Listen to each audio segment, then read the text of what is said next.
So good afternoon, boys. So today we're going to talk about this problem, which is about radiation activity and how it varies with distance. What we want to do is calculate the average activity at 16 centimetres, and let's take the three measured values and average them.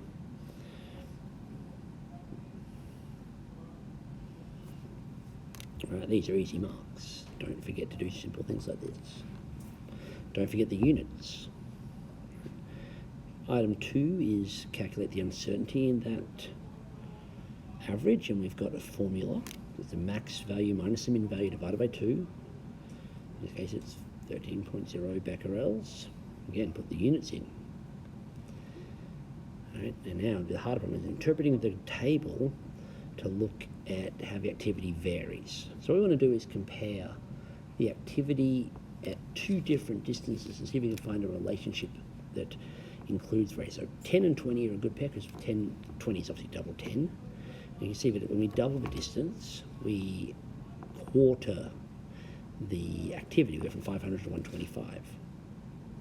So that tells me that the activity is probably related to 1 over r squared. Where activity is proportional to 1 over r squared. And we can check that. So let's look at 10 and 12 centimetres and compare the activities there and see if that fits our rule. Going from 10 to 12 centimetres, we've increased our distance by our r by a factor of 1.2. So r squared must increase by a factor of 1.44.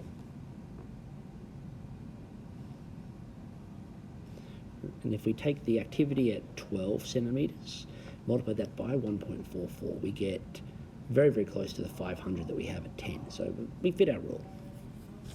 And we're going to use our rule then to predict our activity at great distances. For example, 32 centimetres, that's double 16. So we should expect our activity at 32 centimetres to be a quarter that of the 16 centimetre activity.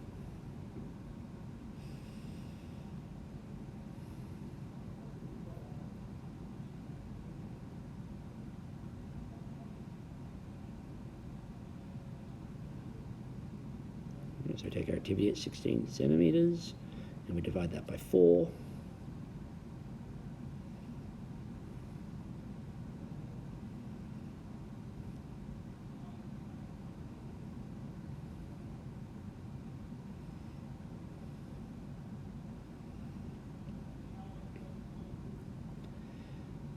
And we get our answer with our units. And that's part A. Part B, taken to 5 centimetres, the simple thing to relate that to is 10 centimetres. It's a half of 10 centimetres. So we expect the activity at 5 centimetres to be 4 times, the inverse square law.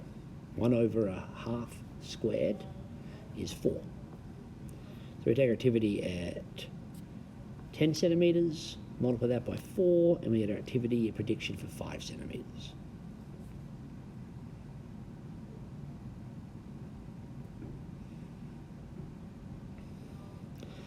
Alright, boys, I hope you've enjoyed this, and I hope you're working hard towards your practice IA1.